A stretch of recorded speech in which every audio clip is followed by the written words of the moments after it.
Ada 3 fondasi melipat gandakan anggaran untuk mengcover itu, melakukan digitalisasi di dalam dunia pemerintahan agar lebih cepat dan membasmi korupsi.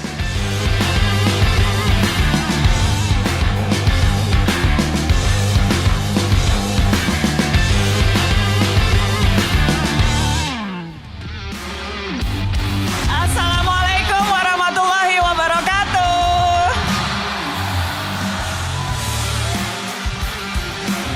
Kita ketemu lagi setelah tadi berpisah tidak terlalu lama. Senang sekali melihat malah tambah penuh dan insya Allah akan terus penuh sampai nanti jam 10 malam. Karena ini adalah sesi kedua teman-teman, dedek-dedek. Dan untuk yang tadi mungkin tidak sempat menyimak sesi pertama, saya akan ulang sedikit lagi bagaimana alur diskusi kita malam hari ini pada tiap baca pres.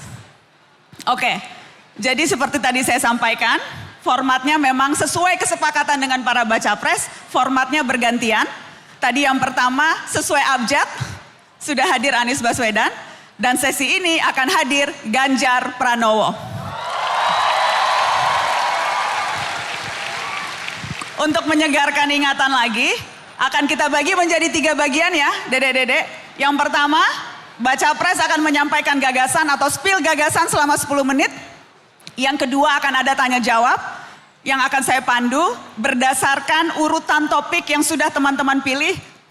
Dan nanti kita akan tunjukkan lagi, ada aplikasi barcode di layar.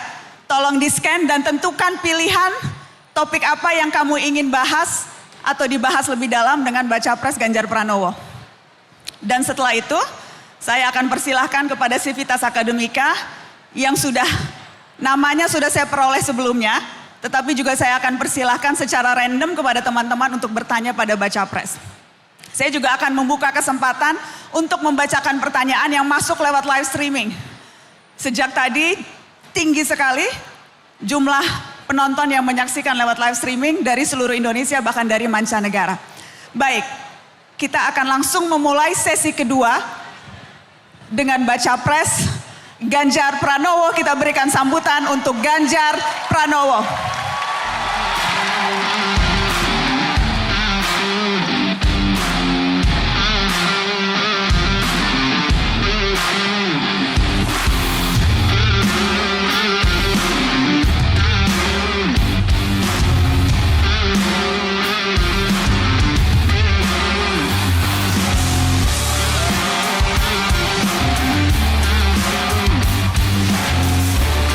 Baik, sekali lagi tepuk tangan untuk bakal calon presiden Ganjar Pranowo yang juga malam ini pulang kampus ke UGM.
Sekali lagi dong Ganjar Pranowo.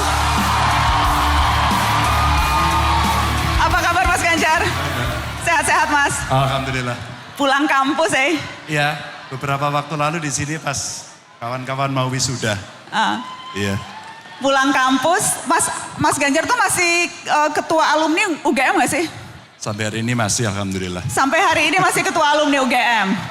Tapi nggak boleh ada konflik of interest loh, saya Ganjar aja. Ganjar Pranowo, Iya. tapi nggak apa-apa, aku mau nanya karena Oke. ketua keagama berarti seharusnya tahu UGM luar dalam. Ya nggak seharusnya, jadi aku mau ngetes. Iya kali ya. Aku mau ngetes. Apa tuh? Ketemu jodoh juga di UGM. Jadi seharusnya Ntar. Mana istriku? itu Mbak Atiko. Oh ada anakku juga. Halo. Wah yang teriak cewek-cewek Mas. Iya.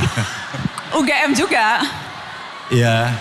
Ikut maknya, ikut bapaknya. Beda jurusannya.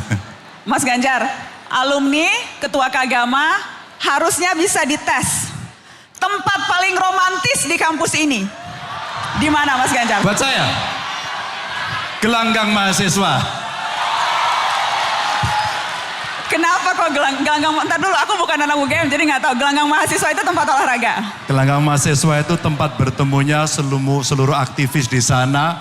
Dari berbagai kegiatan seni, diskusi, demo, olahraga semua ada di sana. Tapi sekarang sudah nggak ada Mbak. Sama Bu Rektor lagi dibangun. Yang panjangnya di depan gedung ini dari ujung sana sampai sini. Kenapa itu romantis dulu? Disitulah cerita saya Cie. bertemu dengan banyak orang. Sabar. Oh jadi Bu Atiko bukan satu-satunya? Ya bukan, masa satu-satunya enggak Lah dong. kan aku nanya, mohon maaf Ibu. Maksudnya Bukan. temen kan? Maksudnya kan ini tempat paling romantis. Jadi sebelum Bu Atiko bertemu dengan banyak. Oh iya, saya bertemu dengan yang di sana, saya taksir, nggak mau mas saya. Saya ke fakultas sebelah, saya taksir, nggak mau juga. Temu istri saya, dia satu-satunya yang mau. I love you. Cie. Dia aja yang mau Mbak. Dan akhirnya ya cerita novel Cintaku di Kampus Biru ya dia. Bersama Mbak Atiko. Buahnya sebelahnya itu si Alam. Oke, tes kedua. Paling romantis di gelanggang mahasiswa. Kantin yang paling murah dan paling enak di UGM.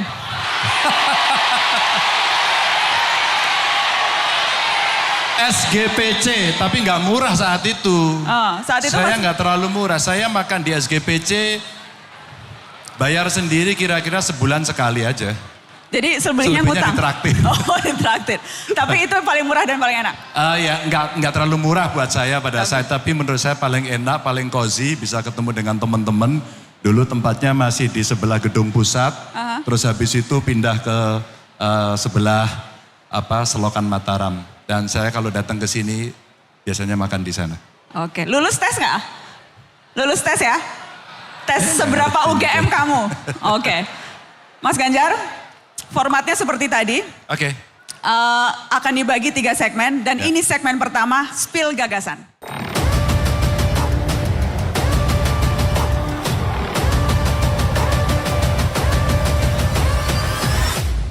Assalamualaikum warahmatullahi wabarakatuh. Salam sejahtera untuk kita semua, Om Swastiastu, Namo Buddhaya, Rahayu.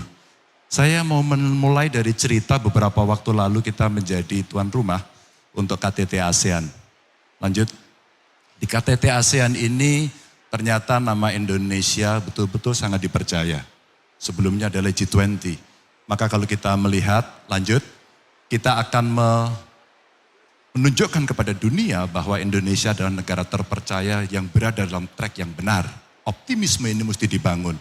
Tentu ada mimpinya seperti yang ada di situ. Mimpinya apa? Menuju 2045, 100 tahun Indonesia, atau kalau mundur-mundur di 2050, setidaknya ekonomi kita akan melompat dari 17 rankingnya menjadi 4. Itu akan bergantung kita dan yang duduk di depan saya. Kira-kira itu. Dan kira-kira teman-teman, kita punya PR yang tidak gampang. Apa itu climate change? Yang kemudian kita mesti betul-betul berpikir sangat-sangat serius. Sangat serius pada persoalan ini. SDM kita tidak unggul, gak akan bisa kita tangani. Anggaran kita tidak cukup, tidak bisa kita tangani. Kepedulian tidak ada, no way. Tidak akan bisa tertangani.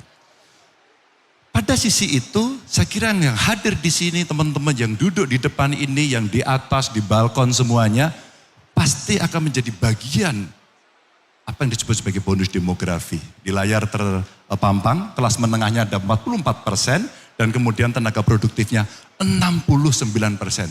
Sebuah aset yang tidak main-main, tidak main-main. Maka pada saat itu, inilah yang hari ini mesti kita siapkan betul untuk meraih itu. meraih dengan serius, menyiapkan dengan baik. Dan hari ini saya senang diundang di UGM karena ini bagian atau menjadi Center of Excellence. Kampus yang betul-betul sebenarnya bisa kita ajak, kita order untuk merancang itu dengan baik, dengan data yang bagus, riset yang bagus dan seterusnya. Dan transformasinya ada 6 pilar. Satu, soal pangan yang mesti dipenuhi, India sudah tidak mau mengekspor lagi. India tidak mau. Vietnam, Thailand menahan diri. Indonesia yang kaya banget, apakah cukup bisa meningkatkan produktivitasnya? Apakah cukup SDM kita memberikan? Apakah cukup benih yang baik? Apakah cukup saprotan yang bagus? Dan apakah ada off-taker yang bisa mengambil sehingga stabilitas harga tercapai? Pangan, termasuk diversifikasinya. Kembali lagi, yang berikutnya kemudian kita bicara kondisi lingkungan yang tadi sepenggal saya ceritakan karena global climate change kemudian terjadi situasi yang memburuk. Saya kira di beberapa tempat sekarang sudah mengalami gangguan ISPA karena polusi yang sangat luar biasa. Dan kita mulai pelan-pelan untuk mendorong, mengingatkan, berkomitmen sejak Kyoto Protocol, kemudian Paris Agreement, 190 negara saya kira, dan COP besok akan diselenggarakan di Uni Emirat Arab, semua akan ditagih komitmennya. Seserius apa? Roadmap-nya seperti apa? Suka tidak suka, mau tidak mau. Maka mengurangi gas emisi, ekonomi hijau, ekonomi biru yang menjadi potensi untuk bisa kita kembangkan, itu yang mesti kita lakukan. Kembali lagi. Maka teman-teman, pada saat itulah kemudian tidak cukup ledakan penduduk yang sangat luar biasa. Bumi saya kira sudah berada pada kapasitas yang berlebih. Suka tidak suka, energi sangat dibutuhkan. Tapi energi yang mencemari, rasa-rasanya, oke bro, metal dulu bro. Yes. Energi yang mencemari pasti sudah akan ditolak. Pasti sudah akan ditolak. Tapi yang renewable yang mana? Apakah sudah cukup? Panel surya-nya sudah cukup belum? Tenaga anginnya sampai di mana? Ya enggak? Geotermanya sampai di mana? Ini hari yang menjadi PR dan ada 2 senario besar. Senario moderat 2034 kita 31,8%. Di 2029 kita 23,5%. Tapi kalau mau skenario optimis, kira-kira 2034 kita berada di 56,9%. Berat, tapi kita harus lakukan. Suka tidak suka, no choice. Ini yang akan terjadi. Kembali lagi, maka pada saat itulah percepatan yang harus dibangun itu tidak cukup mengandalkan hanya human. Kita butuh alat. Kita butuh alat. Apa instrumen yang bisa membantu? Artificial intelligence, dunia digital yang infrastrukturnya mulai disiapkan sejak sekarang agar di remote area pun menjadi fair. Ada keadilan yang mereka terima sehingga dia bisa mendapatkan itu. Dan kalau itu bisa berkembang sampai dengan ekonominya, bahkan sampai ekonomi digital itu ada potensi yang bisa kita baca. Saya coba mencari teman para pakar untuk menghitung 4.531 triliun. Tentu tantangannya sudah kelihatan, infrastruktur, literasi digitalnya yang mesti dipenuhi dan akselerasi yang mesti kita lakukan.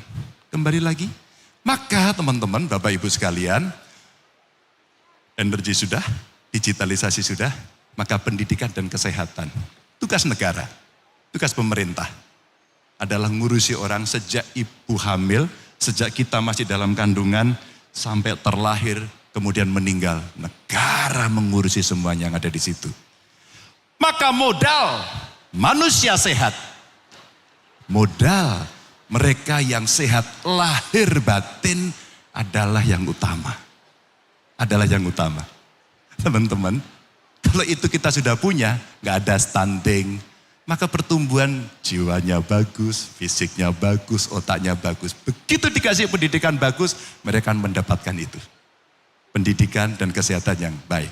Dan kalau itu sudah berjalan terus menerus, maka kita bisa lihat, lanjut yang tadi dari pendidikan, maka kita bisa lihat kondisi ya bidang kerja yang tidak sesuai sekarang 53,3%. Ini orangnya kreatif, terlalu punya talenta tinggi atau salah jurusan. Ini yang terjadi. Upah di bawah UMR masih 49, maka hari ini menjadi PR yang nanti mesti kita bereskan. Dan tingkat pengangguran terbuka masih 5,83%. Maka job creation yang hari ini betul-betul kita butuhkan. Sekolah vokasi, investasi dan hilirisasi yang mesti kita lakukan, dan dari tenaga kita optimalkan sendiri. Kecuali kita tidak mampu, mari kita kolaborasi. Tapi transfer of knowledge, transfer of teknologinya mesti dilakukan, harus. Itu yang kita lakukan. Dan mata kuliahnya, karena kita di kampus, rasanya mesti dinamis dan menyesuaikan perkembangan zaman. Adaptif.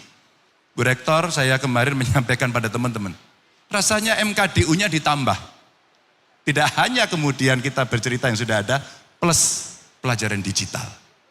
Rasanya anak-anak yang sekarang ditambahi ilmu itu, inovasinya berkembang dengan sangat luar biasa. Sangat luar biasa. Maka menjemput hilirisasi yang akan dilakukan, mesti disiapkan SDM-SDM yang unggul. Kembali. Kalau kita melihat seperti itu, ini semua berjalan dengan baik. Tidak akan bisa berjalan mulus-mulus saja kalau penegakan hukumnya memble, korupsinya jamaah, dan sistem kemudian tidak bisa mengakomodasi itu. Akhirnya bocorlah di mana-mana. Ini problem yang kemudian mesti kita tangani. Kita lihat saja kalau dari grafik yang saya munculkan itu, antara yang orange dengan yang biru, berapa kasus dan berapa tersangkanya. Tapi menghukum tidak cukup. Mencegah jauh lebih baik. Maka memberikan pendidikan anti korupsi sejak dini rasanya menjadi sebuah kewajiban. Membangun integritas sejak dari dini. Dan tantangannya, kebiasaan korup, kebijakan korup, sistem aturan korup, dan praktek yang korup. Saya kurung di dalamnya. Apa karena aktor, regulasi, atau kelembagaannya. Ini yang kemudian menjadi kita tata, sehingga penguatan aparat penegak hukum mulai jaksa, KPK, dan kepolisian is a must. Termasuk reform di masing-masing kelembagaannya. Kembali lagi. Maka teman-teman, kalau kita melihat dari ini, next. Ada 3 fondasi melipat gandakan anggaran untuk mengcover itu, melakukan digitalisasi di dalam dunia pemerintahan agar lebih cepat dan membasmi korupsi. Ada regulasi, sistem dan kelembagaan, dan aktor yang harus dilakukan. Terakhir, maka ingin saya sampaikan bahwa lanjut, ada 7 yang kemudian mesti kita sampaikan. Membangun SDM produktif sebagian tadi saya sampaikan, stabilisasi harga pokok yang mesti kita lakukan, dan kemiskinan mesti dihapus setidaknya yang ekstrim mesti nol. Kerjaan sudah dimulai. Memperkuat jaring pengaman sosial sampai dengan hilirisasi menuju industrialisasi kelasnya dunia. Dan tingkatkan nilai tambah infrastruktur yang hari ini sudah dibangun oleh pemerintah sebagai fondasi yang kuat. Dan mari kita kembalikan alam Indonesia jauh lebih baik. Terima kasih. Wassalamualaikum warahmatullahi wabarakatuh. Mas Ganjar Pranowo, terima kasih. Boleh dipersilakan duduk Mas Ganjar. Kita akan mulai ngobrol Mas, sambil saya menunggu hasil polling, daftar apa yang teman-teman yang hadir dan juga yang menyaksikan ini mau dibahas bersama Anda. Tapi sebelumnya saya ingin memulai dengan isu yang ramai sekali Mas seminggu terakhir. Apa itu? Dan saya ingin dapat klarifikasi langsung dari Anda Mas. Ya. Perihal tayangan azan yang menampilkan sosok Anda di stasiun televisi milik Haritanu yang kita tahu adalah seorang ketua partai yang mendukung pencalonan Anda sebagai presiden. Ya. KPI, Bawaslu memang sudah bilang tidak ada pelanggaran. Ya. Tapi video azan itu sudah menimbulkan banyak persepsi beragam di publik Mas. Iya. Sampai sejauh ada yang bilang Ganjar Pranowo sedang memainkan politik identitas. Oke. Jadi saya mau tanya langsung ke Anda. Iya. Apa niatan dan maksud Anda Mas? Masuk TV, berwudu, sholat, di tayangan azan? Iya. MNC punya tim kreatif kemudian mengajak saya. Dan saya pastikan dia punya kepentingan yang lain. Apakah untuk company-nya, apakah untuk kepentingan yang lain. Dan kemudian dia mengajak saya dan saya sampaikan. Saya tidak punya sejarah politik identitas. Identitas saya adalah yang seperti ini. Dan kita melakukan hal yang biasa. Dan kemudian semuanya menilai, hasil akhirnya Mbak Nana sudah sebutkan. Mas, diajak oleh MNC dan Anda katakan pasti punya kepentingan lain. Kalau kepentingan Anda pribadi mau diajak apa Mas? Saya sebenarnya diajak pada banyak program berikutnya dan nanti Mbak Nana boleh menunggu. Sudah kita siapkan program berikutnya yang lain dan pasti akan juga tayang di sana. Dan pada saat itu saya hanya mengingatkan, kalau ini nanti masuk pada wilayah kampanye, tolong dipertimbangkan. Kecuali bukan wilayah kampanye, silakan Anda pakai. Dan itu akan terjadi. Apakah berarti Anda memanfaatkan masa belum kampanye ini ketika belum ada aturan yang spesifik akan menarget dan juga memanfaatkan Anda belum dinyatakan resmi sebagai calon presiden untuk menunjukkan Ganjar Pranowo seorang yang religius? Saya akan menunjukkan diri saya sendiri. Saya menunjukkan saya suka lari, saya menunjukkan apa saya komunikasi dengan masyarakat, saya menunjukkan sikap-sikap yang lebih jelas. Sekali lagi, saya tidak ada dalam sejarah politik menggunakan politik identitas. Boleh dicek.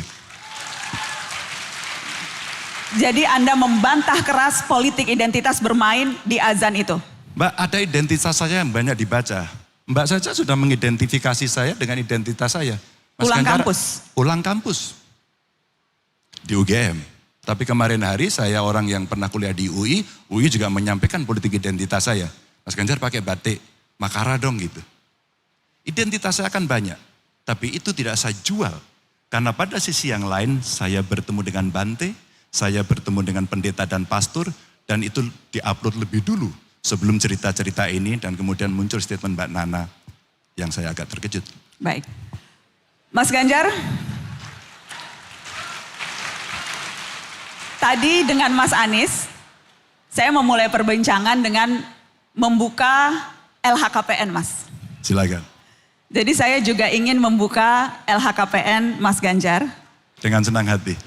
Yang memang sudah terbuka untuk publik, kita akan tunjukkan. Dan saya sudah laporkan LHKPN terakhir saya 5 hari, kurang lebih 3 hari setelah saya selesai. Mas, ini yang terbaru nggak ya Mas, ketika kekayaan Anda 13,45 miliar? Kira-kira segitu. Kira-kira segitu. Enggak, ini tahun 2022 Mbak. Ada yang lebih baru yang mungkin KPK belum melakukan dan sekali lagi 3 hari setelah saya pensiun sudah saya laporkan. Lebih kaya atau lebih miskin Mas? Ya masih segitu karena setelah itu saya punya hutang untuk bangun rumah saya di Jogja. Dan saya jual rumah saya yang ada di Cibubur sehingga kemarin harus anjlok dulu tapi naik sedikit ketika kemudian saya menuntaskan seluruh pekerjaan saya. Masih sekitar angka-angka itu. Mas Ganjar, saya tanyakan ini salah satunya karena diskusi soal betapa mahalnya kalau ingin jadi pejabat atau kalau masuk dalam kontestasi politik di negeri ini. Biaya politiknya mahal sekali. Yeah. Apa rencana Anda untuk bisa membiayai, ada ilustrasi Mas Ganjar, untuk TPS saja, TPS kurang lebih itu nanti akan ada 810.000. Yeah. Jadi kalau satu TPS, satu saksi dikasih 1 juta begitu ya, itu sudah 800 miliaran lebih sendiri, baru soal TPS. Belum yang lain-lain, mahal sekali. Bagaimana strategi Anda untuk bisa membayar biaya yang besar itu Mas? Ada yang lupa Mbak Nana sampaikan seolah-olah saya sedang berjalan sendiri. Tidak. Ada partai yang mengusung dan besok itu Mbak, untuk pertama kalinya Pilpres dengan pilihan legislatif bersama. Maka sekarang soal pembiayaan dari partai menyiapkan sehingga nanti saksinya kan tidak sendiri-sendiri, saksinya bersama. Maka secara sistematis kami melakukan pelatihan saksi. Siapa mereka? Ada partai-partai pengusung, kader-kader partai, termasuk para relawan. Sehingga sebenarnya pembiayaan gotong royong sudah disiapkan oleh mereka. Saya ternyata tidak diberikan tugas untuk itu. Maka saya berjalan saja sesuai dengan apa yang menjadi penugasan saya sebagai seorang capres. Itu kalau baru 1 unit? Ya. Ada lagi unit-unit yang lain tentunya? Betul. Dan ada sebenarnya ketentuan di dalam undang-undang Pilpres ya, atau pilihan legislatif itu donasi bisa dilakukan kok secara terbuka. Yang penting satu, bisa transparan, bisa akuntabel, dan kelak kemudian pasti akan dimintai pertanggungjawabannya ketika kemudian mereka harus melakukan selama perjalanan kampanye sampai kemudian di akhir itu. Saya kira model pembiayaannya sangat beragam. Seorang anak muda Indonesia yang tinggal di Amerika, tiba-tiba telepon saya tidak terlalu kenal. Kemudian dia datang dan dia menyampaikan beberapa pengalamannya, dia mengikuti kontestasi 2 Pilpres yang ada di sana. Dan ternyata dia menjadi salah satu tim suksesnya di sana. Lalu dia sampaikan kepada saya, Mas saya mau bantu, saya nggak kenal tapi saya mau bantu Mas Ganjar. Apa yang kamu bantu? Saya punya aplikasi. Aplikasi ini bisa kita pakai untuk berkomunikasi dengan publik, menyampaikan gagasan, ide dan sebagainya, termasuk bagaimana fundraising dilakukan. Ada 2. Donasi yang bisa diberikan oleh mereka dan yang kedua kita bisa menjual merchandise di sana. Saya kira ide-ide kreatif inilah yang kelak kemudian perlu kita akomodasi yang datang dari anak muda itu. Mas Ganjar, soal pendanaan partai politik, Ya. Anda pernah mengusulkan agar partai politik mendapat bantuan dana 1 triliun setiap tahun dari APBN. Apakah Anda masih pada gagasan yang sama, Mas? Ini Anda sampaikan tahun 2021 waktu Betul. itu. Masih gagasannya masih sama? Masih, sebenarnya tidak itu Mbak. Lebih jauh lagi ketika saya masih di DPR RI. Menarik sih sebenarnya, ada hu-nya tadi. Gitu ya. Ada teman-teman saya yang menjadi dosen ilmu politik di sini. There are no democracy without political party. Tidak ada demokrasi tanpa partai politik. Tidak ada calon presiden yang tidak diusulkan oleh partai politik. Tapi kalau gubernur kepala daerah bisa. Oleh perorangan. Apa yang mau saya ceritakan? Pernah saya menjadi tim lobby, pernah saya menjadi ketua pansus, pernah saya menjadi anggota pansus. Ketika menyusun undang-undang parpol dan pemilu, termasuk pilpres. Saya ada di dalamnya. Saat itu berbincanglah semua orang, sampai dalam sumber pembiayaan partai politik adalah badan usaha milik partai. Tapi apa yang diputuskan? Tidak ada yang setuju Mbak. Lalu partai hari ini suaranya hanya dihargai sedikit sekali. Sehingga akumulasinya bergantung dari representasi seluruh jumlah yang ada. Apa yang terjadi Mbak? Duitnya sedikit. Kemudian berangkatlah 2 tim, satu pergi ke Amerika, satu pergi ke Jerman. Lalu membandingkan 2. Amerika saya kira lebih pada personal yang masuk. Tapi sistem kepartaian yang ada di Eropa berbeda, Jerman berbeda. Maka kenapa banyak sekali yayasan atau stiftung yang ada di sana? Konrad, Friedrich Naumann Stiftung. Contoh-contoh itu yang kemudian mendorong, saya tanya sama anggota parlemen sana, duit Anda gede banget. Iya, kami gede banget. Kami melakukan kaderisasi partai, itu sumber rekrutmen kader. Kami menyiapkan pemimpin, kami menyampaikan gagasan dan ideologi ke seluruh dunia, dan kami membiayai dari itu. Mbak, kalau tidak ekstrim multipartai, tapi simple multipartai yang kita lakukan, maka apa yang terjadi? Partai tidak terlalu banyak. Kalau partai tidak terlalu banyak, 1 triliun untuk sebuah perjalanan demokrasi tidak terlalu banyak. Tapi ada catatannya Mbak. Karena ini duit negara, maka pengelolaannya harus transparan dan akuntabel, dan BPK turun untuk memeriksa itu. Maka fair menurut saya. Dan di tengah banyaknya program yang Anda usung Mas, seberapa ini akan jadi prioritas? Karena misalnya Mas, kalau sekarang kan aturannya itu Rp1.000 per suara sah teman-teman. Jadi yang paling besar dapat APBN itu sekarang partai Anda Mas Ganjar. Dapat PDI Perjuangan karena suaranya terbanyak. Dapat uang APBN-nya juga terbanyak, 27 miliar. Kecil. Itu kecil ya Mas? Banget. Dibandingkan dengan? Mbak, Anda mau melakukan kaderisasi seperti apa Mbak?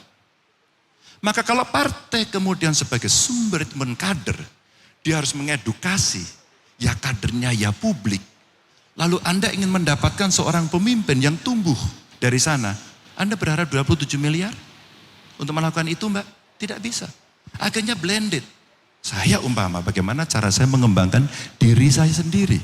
Bagaimana kemudian saya pernah berhubungan dengan banyak sekali lembaga-lembaga donor yang ada di sana dan kami diskusi. Itu yang kemudian kita lakukan. Oke.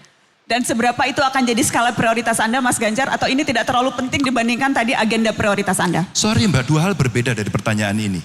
Jangan confuse dulu Mbak. Itu anggaran untuk partai Mbak, tidak untuk pilpres.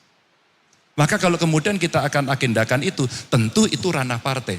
Ranah saya adalah ngurus negara, ranah saya adalah dalam konteks pilpres, maka bukan dengan anggaran itu kita gunakan. Tapi yang saya ceritakan pertama. Lalu kami akan lakukan sudah yang tadi kami sampaikan 3 pondasi, enggak banyak Mbak. Pondasi pertama adalah bagaimana kemudian anggaran itu bisa naik, tidak bocor. Kemudian kita bisa membiayai sekolah. Yang miskin bisa mendapatkan sekolah terbaik sampai di UGM ini atau di perguruan tinggi yang lain. Dan kemudian guru, dosen bisa mendapatkan penghasilan yang layak, risetnya bagus, persoalan diselesaikan oleh mereka secara kolaboratif. Digitalisasi pemerintahan agar governance lebih baik. Agar kemudian integritas terjaga. Dan sekali lagi Mbak, tidak bocor. Karena kalau kita ketemunya masih orang-orang terus menerus, tidak bisa Mbak. Pasti akan terjadi negosiasi. Dan korupsinya mesti dibasmi. 3 saja yang menjadi fondasi utama. Baik, Mas Ganjar, saya akan tunjukkan hasil polling apa topik yang ingin dibahas malam ini bersama Anda. Silahkan.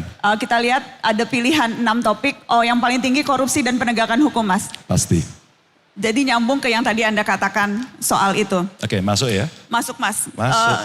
Nyambung ternyata. Masuk Pak Eko. Masuk, Mas Ganjar. Ya. Korupsi dan penegakan hukum, Mas. Saya mau tanya soal ini, Mas. Ketua Umum Anda, Mas, Ibu Megawati Soekarno Putri. Ibu Mega sempat mengeluarkan pernyataan, bubarin saja KPK, tidak efektif. Saya mau tanya, Anda sependapat dengan Ibu Ketua Umum? Dalam konteks penegakan hukum, boleh nggak ada slide yang bisa ditampilkan ya? Dari sisi hukum tadi itu. Baik dari jumlah penindakan kasus korupsi yang ada di Indonesia 2018-2022. Biar semua publik audiens tahu sikap saya sebagai capres. Agar tidak terjadi konfus, siapa berpendapat, siapa yang sedang duduk di sini.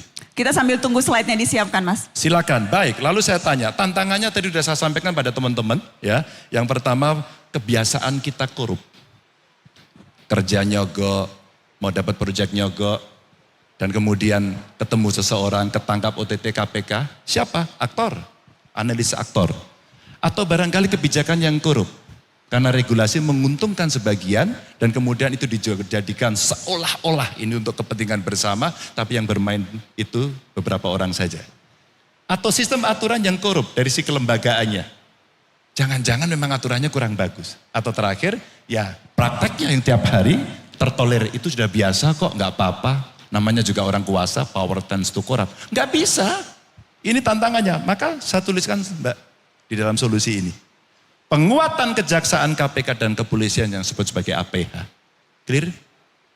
Masih Jadi bertanya tidak lagi? sependapat bahwa KPK harus dibubarkan, malah justru harus dikuatkan. Sepakat dikuatkan. Sepakat dikuatkan.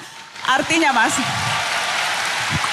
saya mau follow up dengan pertanyaan yang lebih konkret. Silakan. Artinya, apakah ketika nanti Anda menjabat presiden, KPK akan diperkembalikan lagi independensinya? Tidak seperti sekarang? Dikuatkan. Revisi, Mas. Revisi apakah kemudian akan dikembalikan? Karena revisi Undang-Undang KPK dinilai banyak pihak, itulah problem utama kenapa KPK kita sekarang melempem. Harus saya jawab ketiga kalinya. 1 dikuatkan, 2 revisi regulasi. Revisi regulasi Mbak, itu membutuhkan 1 treatment sendiri. Political interplay. Mbak, kenapa kemudian dalam konteks politik ketika seseorang berkuasa, di sana ada yang mengontrol, namanya parlemen. Orang boleh sinis soal parlemen, tapi ilmu paling dasar check and balances system dalam trias politika itu ada. Bukan tidak. Para ilmuwan pendahulu filosof sudah melakukan itu. Maka yudikatifnya yang akan melakukan, tapi yang memproduksi regulasi adalah parlemen. Maka kenapa dalam sebuah kekuasaan yang kemudian sedang berjalan, kepemimpinan yang sedang berjalan, seringkali terjadi lobby. Seringkali terjadi seperti praktek Pak Jokowi. Yang kalah pun diajak. Partai yang lain pun diajak. Kenapa? Agar terjadi penguatan sistem. Meskipun kuatnya itu bisa tertuduh nanti, itu oligarki. Tapi itulah effort yang bisa dilakukan. Kalau kemudian semua dalam satu barisan sepakat, maka apa yang akan dilakukan itu bukan hal yang sulit. Penguatan lembaga, KPK Anda sudah memberikan komitmen akan memperkuat KPK. Bagaimana dengan polisi, Mas Ganjar? Sama Mbak. Polisi saya kira... Polisi kurang kuat, Mas, sekarang. Sangat. Sekarang orang... Terlalu kuat? Bukan. Hari ini orang membicarakan polisi secara terbuka kok Mbak. Betul. Secara terbuka. Saya kira sudah ada tim reformasi kepolisian yang dilakukan. Orangnya juga banyak yang representatif dari banyak kelompok masyarakat. Dan salah satu nama yang saya ingat adalah Najwa Shihab. Anda tim reformasi tim percepatan reformasi hukum. Ya, hukum. saya termasuk Artinya, salah satu di dalamnya. Sorry. Dan rekomendasi dilengkapi. kami memang Dan seperti itu, Mas. Salah satunya itu. Dan menurut saya rekomendasi dari kelompok independen yang dibentuk oleh negara, mewakili negara kan Mbak ya, mestinya dipakai dong. Suka atau tidak suka, tinggal kita berbicara. Ketika itu iya, maka bagaimana caranya? Cara kemudian diberikan kepada publik sebagai bentuk partisipasi dan akuntability. Maka kemudian semuanya akan didorong bagaimana itu bisa lahir. Maka pada saat saya sekolah diajarkan oleh profesor saya, apa itu political interplay dan apa yang dimaksud sebagai political pressure. Agar kemudian itu bisa berjalan sesuai kehendak rakyat. Kan kehendak rakyat, Mbak. Tinggal itu saja. Adakah satu ide konkret, Mas, soal reformasi kepolisian, hal yang akan Anda lakukan spesifik, apakah dalam penguatan kelembagaan, atau dalam hal seleksi masuk menjadi polisi, atau dalam hal peningkatan kualitas profesionalisme mereka, dari sekian banyak reformasi yang diperlukan di tubuh kepolisian ini, mana menurut Anda yang jadi urgent sekali? 2. Satu sistem, 2 aktor. Tidak ada yang tidak pernah mendengar pendekar keadilan yang luar biasa di kejaksaan. Baharudin Lopa. Itu yang teriak mahasiswa hukum. Mahasiswa hukum dan orang Makassar seperti saya. Iya. Idola Beliau dari almarhum Pak Sulawesi Lopa. Barat ya, betul. Saya mengidolakan beliau. Apa yang terjadi? Ketika sistemnya baik, aktornya nggak baik, ternyata nggak jadi, Mbak. Ketika sistemnya kurang baik, aktornya lebih dominan, itu bisa lebih mendrive. Maka ada 2. Maka yang mesti dilakukan adalah sistem yang kemudian diperbaiki dan memilih aktor. Tentu ini bukan suatu yang mudah seperti ketika saya mengucapkan hari ini. Tapi harus saya sampaikan karena Anda bertanya. Mas Ganjar, kita akan lihat lagi, boleh tadi nomor 2-nya apa ya? Nomor 1 kalau tidak salah, tadi kan sudah. Nomor 2-nya soal lapangan kerja, Mas Ganjar. Silakan. Lapangan kerja. Mas, Anda menyebut divisi Anda salah satunya. 100% lulusan terserap dunia kerja atau berusaha. Ya. Konkretnya apa, Mas Ganjar? Apa strateginya ketika Anda menyebut 100% lulusan terserap dunia kerja? Siapa sih, Mbak, yang bisa menentukan bahwa calon tenaga kerja ini kualifikasinya seperti ini? Industri dong. Perusahaan dong. Pertanyaan berikutnya. Teori lama mengatakan adakah link and match dengan dunia pendidikan? Teori lama, Mbak. Diomongkan terus sih tapi. Maka konkretnya adalah bagaimana link and match betul-betul bisa dilakukan. Berapa kebutuhan tenaga kerja, spesifikasinya apa, kapan dibutuhkan. Maka seperti cerita manpower planning, itu bisa dilakukan dari awal kok. Buat saya, kasih aja penugasan di kampus. Kasih penugasan di sekolah vokasi. Saya punya cerita kecil, saya tidak tahu apakah cukup bisa mewakili ya Mbak ya. Saya berasal dari orang keluarga tidak mampu dan kami bersusah payah untuk bisa kuliah dan lulus dari sini. Dan itu merubah nasib keluarga kami. Dendam, jelek ya Mbak dendam, tapi harus saya ungkapkan jujur, saya dendam pada kemiskinan. Maka pada saat saya menjadi gubernur, saya buat SMK Jateng. 3 Mbak sebagai uji coba. Hanya menerima dari kelompok miskin. Ketat, kami bayar penuh, boarding school. Mbak sampai hari ini 100% lulusannya terserap. Dan pada saat itu di tengahnya kita bekerja sama dengan industri. Industrinya saya izinkan Mbak. Sebagai teaching industry dan mereka boleh merubah kurikulum.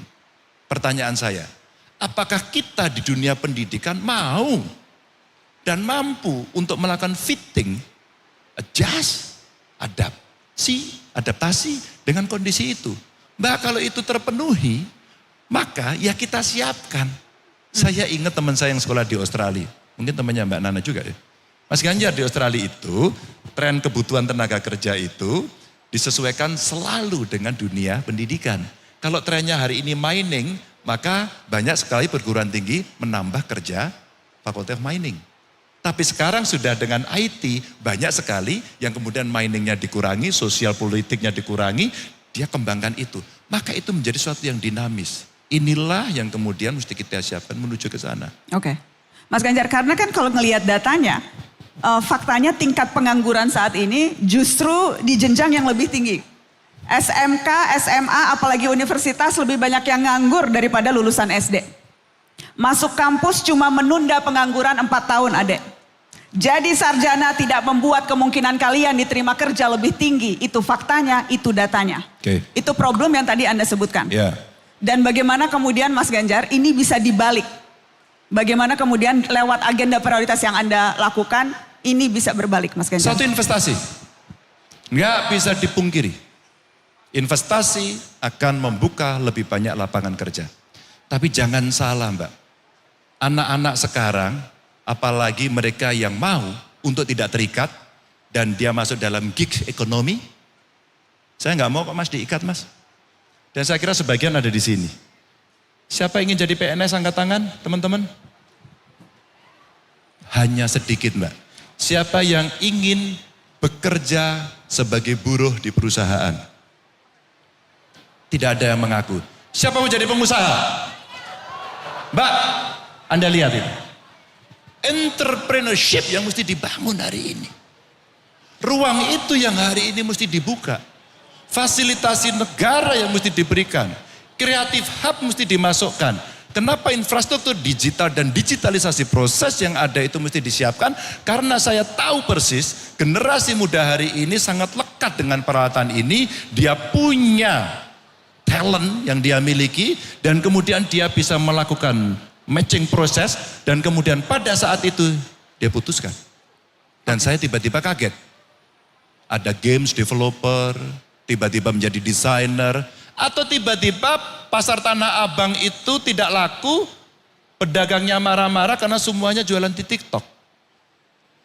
Mbak, ini dilakukan mereka dan mereka sebagian angkat tangan.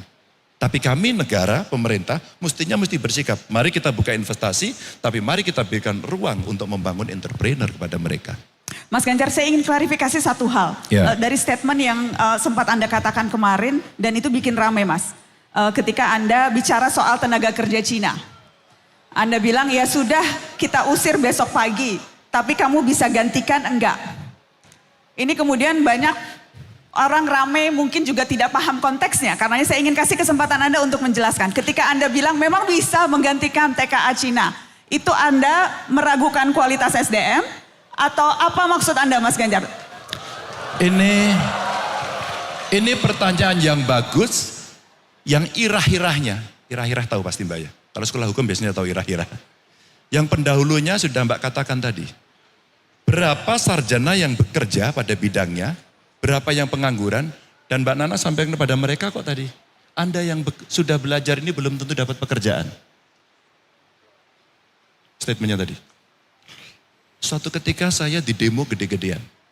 Karena ada investasi di banyak negara, tidak hanya Tiongkok. Ada dari Amerika, ada dari Korea Selatan, ada dari Jepang, ada dari Eropa, ada dari Tiongkok. Ramailah demo itu di depan. Saya lihat dari atas ada kawan-kawan buruh, ada aktivis macam-macam. Teriakannya itu, usir itu, usir itu. Ada nggak beritanya itu? Ada. Lalu suatu ketika saya undang saja dialog, bro apa? Kami Pak yang harus bekerja. Good. Anda yang harus bekerja. Masuk. Anda shall be test. Nggak lolos Mbak. Apakah Anda meragukan hari ini dengan persentase yang tidak terserap? Ya saya ragukan dong Mbak. Saya ragukan dong.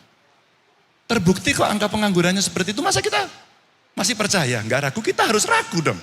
Kalau kita nggak ragu melihat itu tidak terserap tenaga kerja, pemerintah kamu ngapain? Kamu tidur. Apa artinya Mbak? Kenapa terjadi skilling, upskilling? Vokasi mesti masuk. Bagaimana agar bisa cepat? Agar kita bisa menjadi tuan rumah di negeri sendiri. Agar kita bisa bekerja sendiri. Agar kita tidak hanya menyalahkan orang lain. Dan kemudian seolah-olah kita anti investasi. Dan kita bicara, usir mereka, usir kelompok itu. Masuk pada isu sara, isu etnis. Dan dikembangkan semuanya. Gak mau Mbak. Investasi masuk ke Indonesia harus ada jaminan. Maka saya sampaikan, loh jangankan yang itu. Kalau mereka sudah tidak Anda kehendaki, kita usir besok pagi. Tapi kita bisa apa enggak? Jangankan membuat. Anda nginstall alat itu bisa apa enggak? Mbak, ini sebuah dialog proses panjang yang seringkali muncul dan tidak ada orang yang berani menjelaskan dengan tegas. Apa sebenarnya yang terjadi? Maka kenapa kemudian saya bicara, vokasi mesti disiapkan, infrastruktur pendidikan disiapkan, anggaran ditambah, guru pengajar diberikan penghasilan yang baik. Mbak, ya 10 besar lulusan terbaik itu jadi dosen. Oke. Ya dong, masa jadi MC? Siapa Mas MC? Saya jurnalis bukan MC. Bukan ya, jurnalis lah kalau gitu. Dan jurnalis profesi yang membanggakan loh Mas. Oh iya, maksud saya kalau Mbak lulusan 10 terbaik, Kalau kemudian lulusan terbaik kan sebuah harapan bahwa dia kembali ke kampus dan kemudian mengajarkan ilmunya. Itu aja sebenarnya. Mas Ganjar, kita akan lihat pertanyaan berikutnya yang diminta oleh teman-teman untuk disampaikan. Silakan. Ini kebebasan berpendapat Mas Ganjar. Silakan. Jadi tadi pertanyaan ini juga saya tanyakan ke Mas Anies, Mas. Ya. Saya waktu itu, kok kemarin, baru tadi Mas, 2 jam yang lalu bertanyanya dengan meminta bakal calon presiden yang lain untuk memberikan skala penilaian. Oke. Bagaimana menilai atmosfer kebebasan berpendapat di negeri ini. Ya. Mas Anies kasih nilainya tadi 5 atau 6. Dan memberikan contoh kalau kita masih menyebut Wakanda dan Kohona sebagai pengganti Indonesia dalam berpendapat, maka masih ada problem. Itu tadi kata Mas Anies. Ya, ya. Saya ingin tanya pendapat Anda, berapa nilainya Mas kalau Anda kasih? Kita bicara kebebasan berpendapat. 7,5. Lebih baik, 7,5. Mbak, saya tiap hari dibully kok Mbak.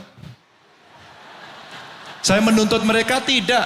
Karena paradigma berpikir saya, mereka yang meneriaki saya, mereka membuli saya waktu itu sebagai gubernur, mereka sedang memberikan koreksi dan energi buat saya, tidak saya penjarakan kok. Mereka yang menyebut dan takut itu karena pasti memang ada tekanan. Dan itu 2,5%. Mari kita lihat. Yang keras kayak apapun, yang ngomongnya sekasar apapun sampai hari ini di penjara Mbak. Nah, diterima. Kalau kita melihat seperti itu, oh Mbak, hari ini yang namanya medsos, aku keluarin dulu dong. Ini ngomong sebebas-bebasnya. Setelah saya acara ini, aku yakin nanti 1 jam setelah ini banyak omongan-omongan yang dipotong dan kemudian dikomentari. Apakah saya akan menuntut? No, tidak. Karena kemarin terjadi setelah saya bicara di UI. Pada saat saya bicara di UI, dosen pembimbing saya semuanya, Mas Ganjar terima kasih. Anda menjelaskan dengan jelas, ada yang kami setuju, sebagian kami tidak setuju, oke. Saya hormat, saya terima kasih. Inilah kampus, inilah mimbar, inilah kebebasan. Ada catatan ini. Mas Ganjar masa digituin? Anda jelaskan dong. Saya tidak perlu, karena dia anonim, dia pengecut, bukan seorang pemberani. Oke. Mas Ganjar, itu kalau bicara Mas Ganjar sebagai pribadi dan pejabat publik menanggapi itu. Tapi kalau bicara data, lain lagi datanya Mas Ganjar. Silakan. Kontras misalnya bicara data dalam kurun waktu Juni 2022 sampai Juli 2023 setidaknya ada 183 peristiwa pelanggaran hak terhadap kebebasan berekspresi. Yeah. Mulai dari serangan fisik, digital, penggunaan perangkat hukum hingga intimidasi. Oke. Jadi ya. Masih problem kalau kita bicara data. Bukan hanya sekedar persepsi Mas Ganjar. Saya kasih komen. Silakan Mas. Perbandingannya berapa? Sayang tidak ada perbandingan. Umpama sekian orang berbicara, Kontras atau siapapun lembaganya melakukan riset. Inilah ujaran-ujaran umpama. Hate speech. Inilah hoax. Inilah bully. Terus kemudian dari sekian yang ada, sekian ditangkap. Kalau itu bisa dihadirkan di forum ini, maka kita boleh. Kalau persentasenya itu terlalu tinggi, saya yang salah. Mas, saya akan bukankah satu saja sudah terlalu banyak kalau orang harus terintimidasi karena pendapat pandangannya? Oke.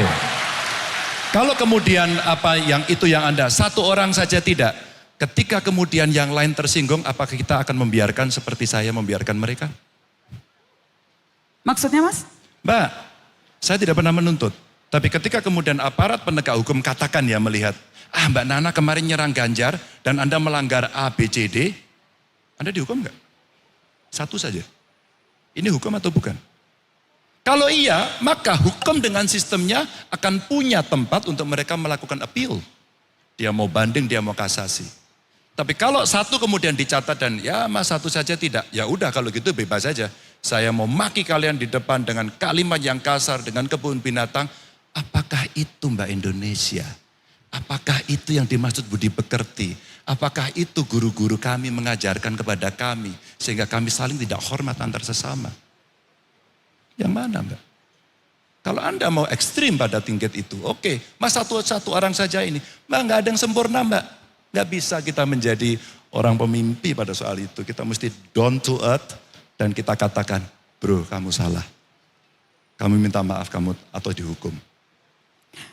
Persepsi atas orang takut berekspresi, Mas. Itu Ya. juga misalnya ditunjukkan lewat hasil survei. Oke. Indikator Politik Indonesia Ya. tahun 2002 misalnya menemukan 62% masyarakat semakin takut mengeluarkan pendapat. Oke. Dan itu dikatakan mereka yang usianya di bawah 40 tahun. Jadi Oke. generasi yang besar di era demokrasi. Sekali Ya. lagi ini persepsi, Ya. tapi ini persepsi yang terangkap oleh metodologi ilmiah atau survei. Oke. Saya cuma hanya ingin apakah setelah melihat ini mendengar data nilainya tetap 7,5 atau Anda ingin mengubah nilainya? Saya orang konsisten Mbak, hitam atau putih bukan abu-abu. Tetap 7,5 walaupun data dan menunjukkan itu. Silakan, karena Anda menampilkan data ini dan Anda menampilkan data sebelumnya dan saya challenge itu. Terima kasih Mas Ganjar. Sama-sama Mbak. Saya akan kasih kesempatan. Kenapa saya bilang terima kasih dengan sangat imut? Karena itu penanda bagian saya sudah selesai Mas. Sekarang saya mau lempar ke teman-teman yang ada di audiens, teman-teman Civitas Akademika. Sebelum saya lempar random, saya akan mempersilahkan para dosen ya Mas. Yang sudah Silakan. kemudian juga saya dapat namanya dari teman-teman UGM. Ada Dr. Ari Sujito. Dosen Departemen Sosiologi Visipol UGM. Dr. Ari ada di mana? Hai Mas. Ya. Silakan, silakan. Terima kasih Mbak Nana. Selamat malam Mas Ganjar. Malam Mas. Mas, dari 3 dari 6 pilar yang tadi Mas Ganjar sebut, soal pangan, soal energi, soal pendidikan dan kesehatan. Saya ingin juga ajak Mas Ganjar, kira-kira 10 tahun lalu Anda kan sebagai Komisi 2 di DPR. Mas Ganjar juga kemudian jadi gubernur. Saya pengen Mas Ganjar bicara soal masa depan desa. Problem kemiskinan, ketimpangan dan sebagainya itu alamatnya rata-rata di desa. Iya. 75.400 sekian desa. Sejak Undang-Undang Desa nomor 6 tahun 2014 ada kemajuan yang cukup serius. Tetapi problem hari ini yang mungkin menjadi PR untuk dipecahkan buat Mas Ganjar adalah, dan ini menjadi problem kita masyarakat Indonesia adalah desa itu mengalami birokratisasi baru, sampah teknokrasi yang berlebihan. Akibatnya ruang mereka untuk membuat inovasi-inovasi itu mengalami keterbatasan. Sehingga kalau soal pangan, soal energi, mereka tidak dibenahi, mereka tidak diberdayakan. Saya agak ragu itu. Di antaranya saya ingin catat, sekarang terjadi fragmentasi kelembagaan. Kementerian Desa, Kementerian Dalam Negeri, dan Kementerian Keuangan. Betul. Saya mau challenge Mas Ganjar. Ya. Anda mau melakukan apa itu? Rubah. Dengan cara apa?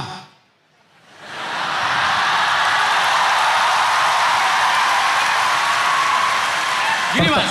Gini, Nanti Mas. dulu, nanti. Mas Dito sudah selesai belum? Sebentar, makanya Silakan jangan- dilanjut dulu. Mas Ganjar. Ini demonstran dulu ini Mbak. Ya, sama kita sering Kelihatan, demo di bunderan tongkrongannya soalnya. kelihatan Mas. Udah enggak, makanya kita challenge sama-sama demonstran. Mas Ganjar. Apa? Saya kira soal dana desa yang besar. Jokowi pernah bilang nih, sebenarnya perputaran dana yang mestinya kita manfaatkan itu cukup. Sekali lagi, kalau misalnya Anda presiden, ini kan capres ya. Tantangan terbesar untuk menghubungkan 3 kelembagaan, 3 kementerian, itu bukan pekerjaan mudah. Tapi saya tantang, apa yang Anda lakukan untuk mengkonsolidasi agar desa ini tidak terjebak pada birokratisasi berlebihan. Sehingga otaknya desa itu, elit-elit desa ini tidak sekedar soal jabatan terus. Tapi bicara soal terobosan-terobosan yang dibuat berdasarkan undang-undang desa itu. Satu, kalau boleh teruskan satu lagi, Mas Ganjar. Apa? Ini saya serius Mas Ganjar ya. Loh saya tuh 2 rias Mas, aku nggak berdiri kalau gitu. Boleh berdiri nggak Pak? Silakan, silakan Mas. Boleh. Silakan, panggung Enggak, untuk kita Anda. hadapi sesama Panggung untuk laki-laki. Ganjar Pranowo, silakan. Gimana Mas Dito? Mas Ganjar. Orang menilai Mas Ganjar ini adalah juga sebagian mau melanjutkan gagasan Jokowi soal desa. Apa yang akan dilanjutkan dari Mas Ganjar dari Jokowi, catatan tentang desa, dan apa yang perlu dikoreksi soal desa? Itu aja. Makasih. Oh kirain gini-gini tadi masih terus. Oh, kita kan ya Pak Warek ya takut saya. Mbak jawabnya boleh berdiri nggak Mbak? Boleh, boleh Mas. Soalnya tadi gini-gini. Boleh Mas. Silakan. Mas Hari. Mas Hari ini sebenarnya bertanya yang dia sudah tahu waktu bahas undang-undang desa saya diskusi sama dia. Ada, kita bocorin aja. Lu nggak enak, masa sesama friend kita mau bicara. Tapi pertanyaan substantif. Mas Ari, ketika membahas undang-undang desa, yang ada adalah... Enggak Mas, maaf, bukan. Kesalahan teknis Mas. Iya, enggak. Kadang-kadang. Sampai mana aku tadi ya? Pada saat membahas undang-undang itu, semua berbicara keaslian, asal-usul. Dan saya tidak pernah lupa pada soal itu. Mas Ganjar asal-usul desa. Kalaulah kemudian kesempatan itu nanti muncul, Mas mari kita revisi undang-undangnya. Kita sudah belajar betul. Maaf sekali lagi pada kawan-kawan desa, maaf. Kalau soal masa jabatan, mari kita bicara. Tapi soal substansi, mari kita diskusi. Yang perlu diberikan oleh negara ini kepada desa adalah trust. Kasih itu pada kades. Trust. Ketika trust, maka pemerintah jangan terlalu ngatur banyak-banyak. Apalagi kalau itu soal anggaran dana desa. Habis. Saya pembina kades sampai hari ini. Mas Ari, kalau kita trust, asal-usul desa yang asli itu kita berikan kepada mereka cukup dengan rambu-rambu. Kami tidak merendahkan, maaf. Kami komunikasi dengan mereka dan diskusi terus-menerus. Saya sampaikan Mas Ari pada mereka. Kalau kita trust, dana desanya kita kasih rambu-rambu. Agar mereka punya bandwidth yang cukup untuk menyusun program. Mereka punya pendamping desa. Punya mereka. Maka diskusilah karena itu ruang yang paling demokratis. Bahasa saya, jangan ikut kakaknya. Siapa kakaknya desa? Adalah kabupaten, adalah provinsi. Maka birokratisasi desa hari ini merontokkan asal-usul dan keaslian desa itu. Rontok. Akhirnya berpikir semua birokratis. Tapi kalau inovasi desa itu tumpul, salah besar. Tata kelola dana desa yang hari ini muncul dari inovasi yang ada sudah masuk dalam sebuah buku yang dikeluarkan oleh Kementerian Keuangan. Sayang, kenapa tidak Menteri Desa? Saya mencatat juga. Sebagai orang yang memang secara moral saya ikut menyusun undang-undang desa dan waktu itu saya jadi gubernur. Kemudian kita treat mereka agar mereka punya pemikiran-pemikiran untuk dia berinovasi. Desa anti korupsi terbentuk. Desa inklusi terbentuk bahkan dengan keagama. Kita dorong mereka. Saya terima kasih Bu Rektor. Kawan-kawan mahasiswa kemudian KKN secara tematik dan menyelesaikan program itu. Mas, pada saat undang-undang desa itu akhirnya berjalan dan praktek itu berjalan saya sampaikan. Desa, Kemendes, dengan Kemdagri, hari ini saya bayangkan gini. Soal pemerintahan dalam negerinya, itu hanya sampai di kaki bagian bawah, tapi tidak sampai di telapak. Karena telapaknya terputus. Telapaknya siapa? Telapaknya ada di Kemendes. Maka inisiasi Kemendes sudah saatnya diarahkan bukan soal membagi dan mengkapling anggaran dana desamu buat apa, tapi memberikan fasilitasi agar potensi desanya bisa berkembang sesuai dengan yang ada di masing-masing. Baik. Begitu. Terima kasih Mas Ganjar. Kita akan kasih kesempatan yang berikutnya ya Mas. Ke Dr. RR Siti Murtiningsih, dosen Fakultas Filsafat UGM. Aku udah deg-degan loh Mbak. Hah? Saya pikir Siti Atikoh. Enggak, kalau itu ngobrolnya di rumah aja Mas. Oke. Silakan Bu Siti. Ya, selamat malam Mbak Nana. Terima Selamat kasih. malam, Ibu. Dan selamat malam Mas Ganjar. Selamat malam. Ya, Siti. saya selalu mengingat Mas Ganjar itu sejak tahun 80-90-an sampai sekarang itu masih tetap sama. kesimpulan saya salah satu, Mas Ganjar selalu muda dan bahagia. Baik. Alhamdulillah, Mas. Alhamdulillah. Mas ingat di depan ada Mbak Atikoh ya. Iya, baju saya sesak. Ya, saya sangat salut terhadap kesetiaan Mas Ganjar untuk keperpihakannya kepada kelompok kelas bawah gitu. Itu bisa disaksikan betapa Mas Ganjar sering saya ikutin gagasan-gagasannya untuk kelompok-kelompok rentan ini dengan cara belusukan ke desa-desa, kemudian menyapa kepada kelompok-kelompok rentan ini. Tetapi Mas Ganjar, sayangnya kalau kita ya bicara tentang narasi inklusivitas, itu biasanya seringkali itu kita hanya didasarkan pada problem keragaman identitas. Entah itu identitas keagamaan, entah itu gender atau suku. Tetapi dalam kebijakan publik, basis inklusivitas itu seharusnya bukan hanya identitas tetapi juga kelas, saya kira. Nah, karena minimnya isu kelas dalam narasi inklusivitas, banyak sekali kemudian kebijakan negara yang sangat merugikan kelas sosial tertentu. Sehingga konflik vertikal antara warga dan aparat negara itu tidak terhindarkan. Nah, yang terbaru adalah kita bisa lihat konflik di Rempang, dan kita juga masih ingat betul konflik yang di Kendeng yang terjadi justru saat Mas Ganjar ketika itu menjadi gubernur. Nah. Wadas ya enggak Bu? Sekalian dong Bu. Oh iya. Karena saya akan sampaikan. Ya, pertanyaan saya ingin tahu sebenarnya sejauh mana komitmen Mas Ganjar ini terhadap inklusivitas kelas dalam kebijakan publik. Jika ada konflik vertikal antara warga dan negara misalnya, apa yang kemudian Mas Ganjar akan lakukan?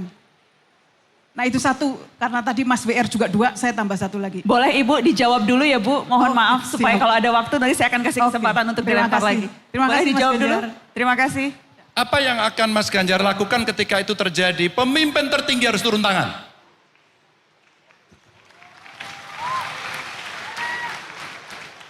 Rempang sekarang menjadi diskusi Bu Siti. Mas Ganjar masih ingat Kendeng, saya selesaikan Kendeng Bu. Pada saat saya masuk, saya tidak akan menyalahkan, saya penanggung jawabnya. Ganjar Pranowo penanggung jawabnya. Ketika Ganjar terpilih 2013, proyek itu sudah ada. Cuman tradisi kita tidak terlalu banyak orang mau saya yang salah dan bertanggung jawab. Maka ketika kemudian tidak selesai dan menjadi isu nasional, yang harus dilakukan oleh seorang pemimpin, kamu sendiri yang harus turun tangan menyelesaikan, bukan orang lain. Oke Bu. Dan akhirnya yang dikatakan oleh Mas Ari tadi adalah bagaimana kita mendorong kekuatan yang ada di sekitarnya, dan itu dalam konteks pemerintahan adalah desa, maka dialah yang kita ajak. Itulah inklusivitas dalam pembangunan versinya Ganjar Pranowo dalam praktek. Bu, saya belajar dari banyak orang. Di kampus ini saya diajarkan kerakyatan, di kampus ini. Di kampus ini saya diajari melawan Bu. Bunderan itu kalau bisa bercerita, dia akan bercerita apa yang dilakukan oleh anak-anak UGM pada saat itu, bagaimana dia berpihak, bagaimana dia melawan. Dan itu pendidikan yang tidak pernah saya dapatkan di kelas saya, tapi di kampus ini saya dapatkan. Dua,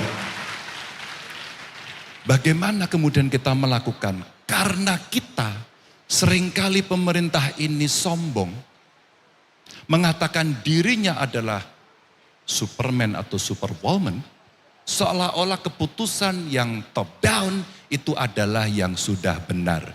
Bu, itu salah.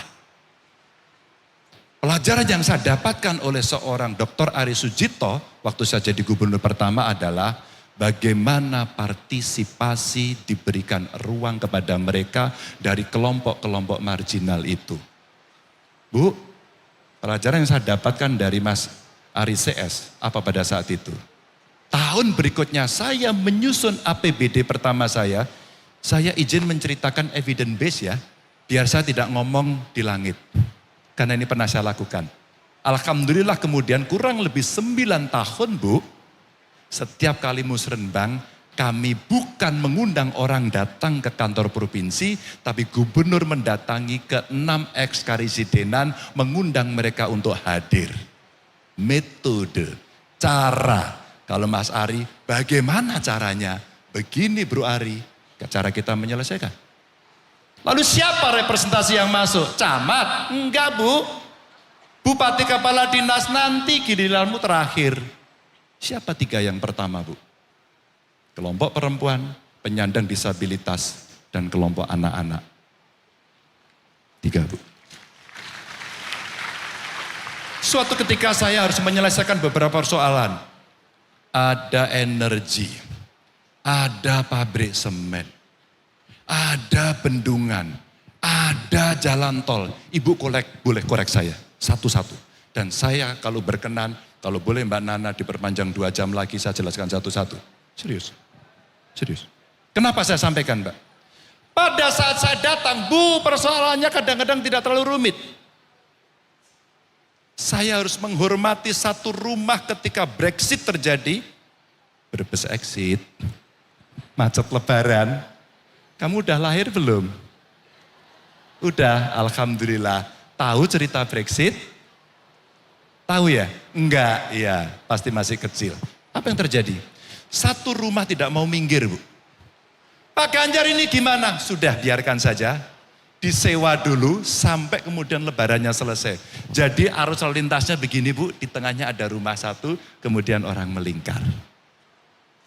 Setelah selesai kita lobby, kita datangi, kita sampaikan penjelasan berkali-kali dan saya bukan orang yang mampu sendirian Bu.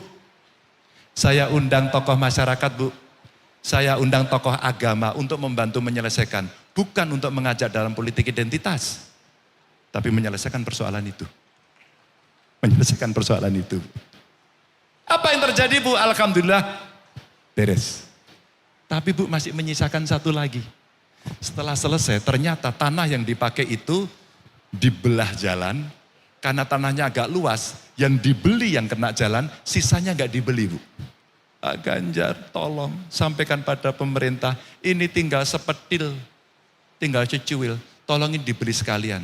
Dan saya lakukan itu satu persatu. Mungkin ini tidak memuaskan, tapi ketika persoalan itu tidak selesai dan membuat persoalan besar, pemerintah tertinggi harus turun tangan, minimal di wilayah itu. Jangan pernah cuci tangan, harus turun tangan untuk membereskan. Tapi, nggak ada sepeda lo ini. Tapi ketika kemudian seperti Rempang dan sebagainya yang hari ini sudah terjadi, maka dalam konteks ini harus segera ada yang turun tangan. Cuma ke depan bagaimana? Libatkanlah mereka. Karena eksistensi mereka dalam kelompok kelas Bu Siti sampaikan tadi, faktanya ada.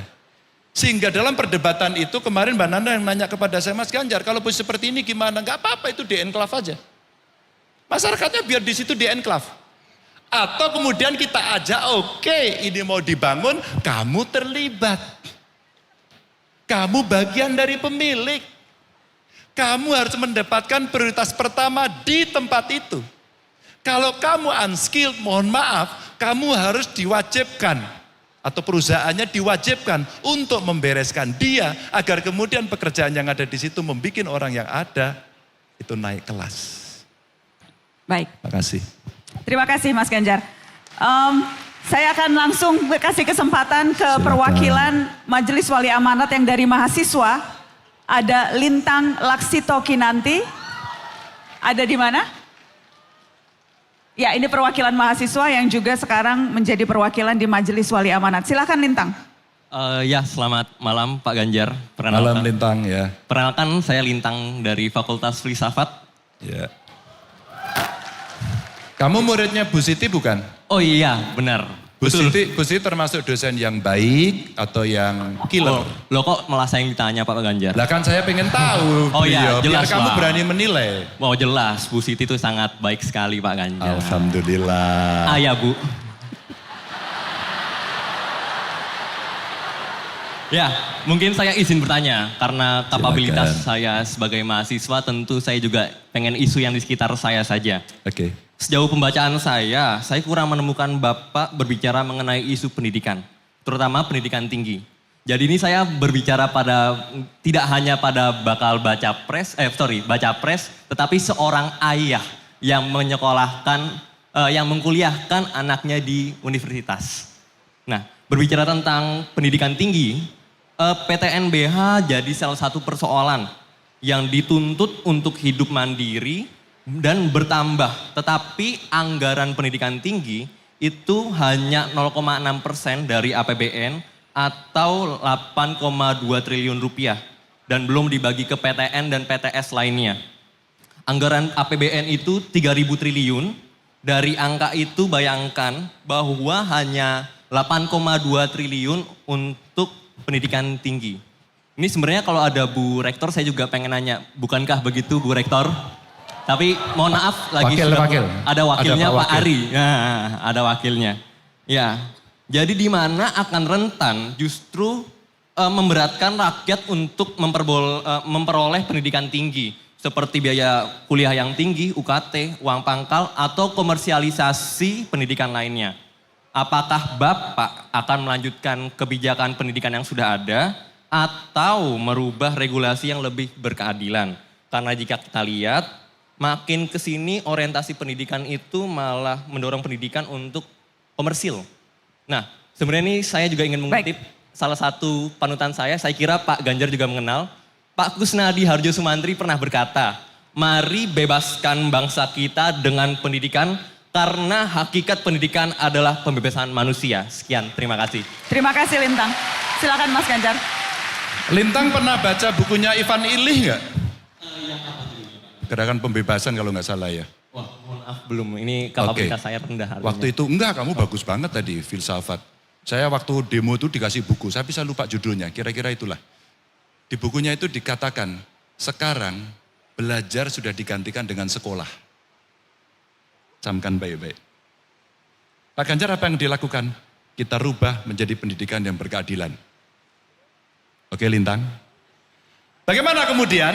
Apakah PTNBH jalan? Jalan aja enggak apa-apa. Loh, oke. Siapa yang hari ini merasa diri dan keluarganya berasal dari keluarga tidak mampu? Oke. Tidak mampu? Boleh berdiri? Yo, siapa tadi yang ngaku? Kamu nggak angkat tangan toh? Betul? Boleh. Maaf. Jangan tersinggung ya, maaf. Orang tuanya kerja apa? Guru honorer. Ngajar di mana? Di SD Negeri 2. Boleh tahu pendapatannya? 600-700. Itu di mana itu? Di Gumelar, Banyumas. Guru SD honorer, negeri atau swasta? Negeri, SD Negeri 2 Samudra. Good point. Apakah kamu kesulitan membayar sekolah di sini? Kebetulan saya bidik misi di Fakultas Kedokteran Gigi UGM.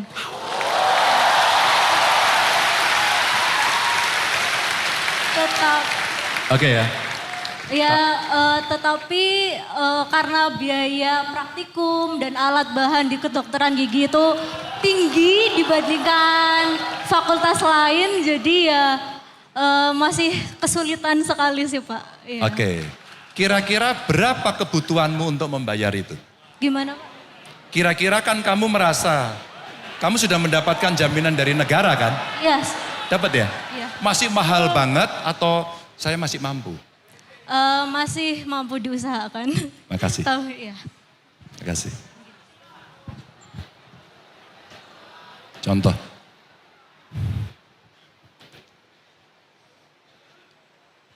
Dia Lintang, maaf ya, maaf. Dari keluarga tidak mampu. Dan dia memanfaatkan itu dan dia dapatkan. Apa bentuknya? Negara hadir kok membantu. PTNBH, tapi dia mendapatkan bidik misi. Yang dibutuhkan kemudian dalam konteks hari ini, Saya kira kalau dia kesulitan, rasanya, namanya siapa tadi lupa aku. Namamu siapa? Siska. Stella. Sela. Iya, Sela. Sela kemudian mengalami kesulitan selama berproses. Maka saya berharap betul dalam konteks hari ini, Lintang hari ini dulu ya, hari ini dulu. Maka ini mesti kita selesaikan bagaimana berkomunikasi dengan pengelola perguruan tinggi. Karena kami umpama, mendapatkan kami itu kagama umpama, mendapatkan itu, maka kreativitas kita bantu. Yuk kita kasih bantuan kepada mereka. Kita bergerak. Tapi bagaimana nanti, maka akses itulah yang kemudian lebih mudah. Maka bagaimana nanti, Lintang, kamu mestinya menyebut persentase, kira-kira begitu. Bahwa anggaran itu 20% untuk pendidikan. Problem yang mesti kita bongkar adalah 20% anggaran untuk pendidikan itu untuk apa? Kalau kemudian itu bisa kita pecah, kita bongkar, kita kupas, jangan-jangan anggaran itu lebih banyak bisa diberikan kepada perguruan tinggi negeri. Tapi Pak Ganjar nggak pernah membahas ini dari tadi. Hari ini kamu bertanya, maka konseptualnya saya kasih, maka kata Mas Ari, bagaimana caranya? Uangnya dari mana? Dulu ada video itu ya. Pasti kamu nonton itu. Ya, dari mana? Kalau kita berpikir linear, maka yang terjadi adalah given hari ini ada duit 20% dibagi-bagi habis, maka kami tidak bisa. Baik. Kenapa kita tidak melakukan optimalisasi untuk meremanage apa yang ada sekarang, memperbaiki, governance-nya dilakukan, plus ada lagi LPDP yang kurang lebih angkanya sekarang 200 triliun. Baik. Mas Ganjar, satu pertanyaan lagi, tadi kan yang sudah ditentukan saya mau random. Yang pilih saya atau Mas Ganjar? Betul. Baik. Mbak, Yes Mas. yang milih, sebentar. Yang milih Mbak Nana, tapi saya boleh gak minta? Karena satu toh, Boleh Mas. yang perempuan. Yang perempuan. Saya sebetulnya pengen di atas-atas tapi yang dekat. Ini Iya udah dong, maju. yang atas asik, yang atas. iya. Terserah. Ini, kenapa? Oh di luar UGM Mas. Jadi saya kasih. Boleh. Oke. Boleh karena di luar Boleh, UGM ya, karena memang ini kita buka untuk umum Mas. Jadi Oke, kita akademik yang bagus. lain. Silakan Adek. Assalamualaikum warahmatullahi wabarakatuh. Waalaikumsalam warahmatullahi. Perkenalkan nama saya Syarifah Asya. Kebetulan saya berasal dari tanah kelahiran Baharudin Lopa yang disebutkan sama Bapak Ganjar tadi. Bentar, kamu dari mana? Sulawesi Dari Barat? Pambusuang, Sulawesi Barat. Mamuju? Pambusuang Pak. Kalau Mamuju itu provinsinya. Oke. Saya di Kabupaten. Di Kabupaten. Pulau Wali Mandar. Pulau Mandar? Pulau Wali Mandar, Oke. ya. Adek mahasiswa di Jogja? Mahasiswa Sekolah Tinggi Pariwisata API Yogyakarta. Oh. Oke. Silakan Adek. Baik, sebelumnya saya mohon maaf jika pertanyaan ini mungkin akan menyinggung atau bagaimana. Pertanyaan saya, bagaimana tanggapan Bapak soal isu Presiden Boneka? Dan bagaimana tanggapan Bapak mengenai citra PDIP di mata masyarakat saat ini yang kita tahu tanda kutip selalu jadi bahan ejekan di sosial media. Yeah. Bukankah itu sebuah sinyal penolakan? Terima kasih. Assalamualaikum warahmatullahi wabarakatuh. Terima kasih. Bagus. Terima kasih.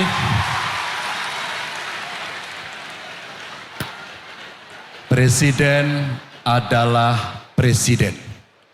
Dia menjalankan amanat penuh dari konstitusi yang ada. Titik, tidak ada komanya. Oke? Dari waktu ke waktu, kamu bisa menilai bagaimana sebuah keputusan bisa diambil, seboneka apa mereka mendapatkan pengaruh dari luar. Apakah dari pengusungnya, apakah intervensi dari proksi negara lain, ataukah dari kelompok. Kalau kemudian satu persatu bisa diperbandingkan, maka penilaian itu akan bisa kamu dapatkan. Tapi presiden adalah orang yang disumpah untuk menjalankan konstitusi. Dia punya independensi penuh. Mas Ganjar, Anda mau menanggapi pertanyaan kedua tadi? Soal citra PDI Perjuangan yang tadi disebutkan, apakah Anda ingin menanggapi? Oh, oke. Tidak ada demokrasi tanpa partai politik dan saya katakan di awal. Teman-teman, saya mau cerita dikit ya. Saya ketika seusia Anda, saya sudah anggota partai. Dan semua orang nyinyir. Saat demo di Bundaran, saya ingin menyampaikan kepada teman-teman, berdiskusi sama teman. Kita demo terus kok nggak pernah ada hasil. Apa yang mesti kita lakukan? Kita harus masuk dalam sistem untuk bisa mengambil keputusan. Saya masuk partai dan saya diledek. Lalu saya menjadi anggota DPR dan saya bukan berhasil lah. Akhirnya diminta untuk memimpin beberapa pansus, parlemen rules umpama. Saya diminta untuk menyusun undang-undang kewarganegaraan. Saya menjadi ketua pansus undang-undang parpol. Saat itu, ketika isu gender muncul, saya putuskan pengurus partai 30% perempuan. Karena saya ada di situ dan dengan tangan saya putuskan. Manfaat. Saya sekolah di UGM, saya tidak pernah lupa akan sejarah UGM, bagaimana keraton, kampus, dan kampung itu jadi satu.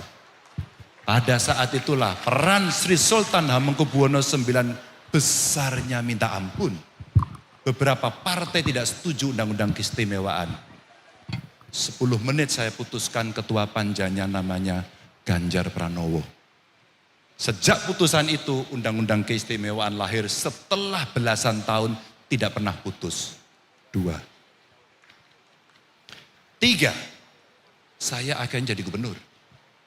Dipercaya oleh masyarakat. Saya hanya minta satu saja. Halo? Saya hanya minta satu saja. Karena saya juga pengagum Barudin Lopa. Saya hanya minta satu. Tidak ada korupsi. Maaf kemarin di UI saya ceritakan. Saya harus mencopot 2 kepala dinas saya.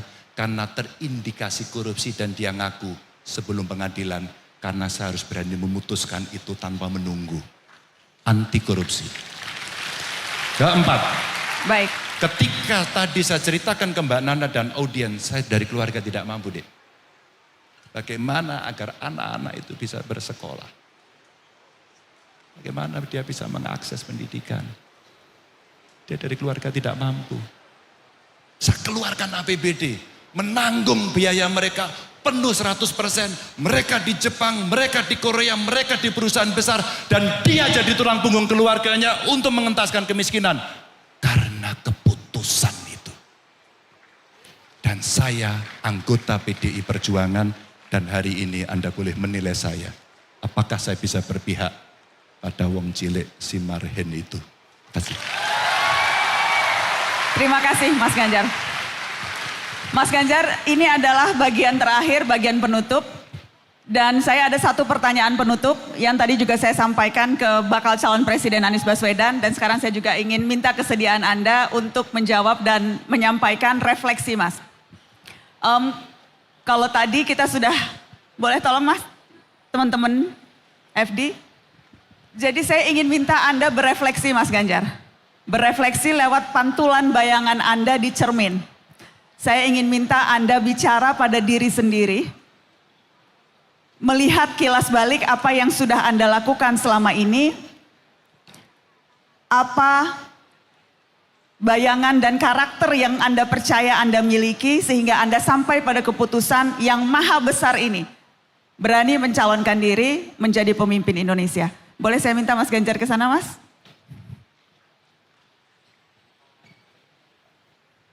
Berdiri di sini Mas Ganjar. Nanti ada kamera di sana. Saya persilahkan untuk berkaca dan merefleksi diri. Kita juga akan tunjukkan di layar. Boleh dibuka kameranya di layar supaya teman-teman bisa melihat pantulan Mas Ganjar. Sebentar ya Mas, saya akan tunggu teman-teman. Ya, seperti itu Mas nanti tampilannya kalau mau ngintip nanti di layar. Ya, oke. Silakan Mas Ganjar, refleksi Anda. Sesuatu yang tidak bisa saya lupakan adalah pesan kedua orang tua saya. Kalau soal jabatan Jar, jangan pernah kamu kejar. Kalau itu takdirmu, laksanakan dengan baik. Jangan pernah korupsi. Bismillahirrahmanirrahim. Ganjar Pranowo bakal calon presiden. Mas Ganjar, terima kasih banyak. Terima kasih banyak waktunya sudah hadir di kolaborasi narasi dan UGM di Mata Najwa Onstage. Sekali lagi kita beri tepuk tangan untuk Ganjar Pranowo, bakal calon presiden Republik Indonesia yang sudah hadir di UGM. Sekali lagi Mas Ganjar, terima kasih banyak. Terima kasih Mas Ganjar.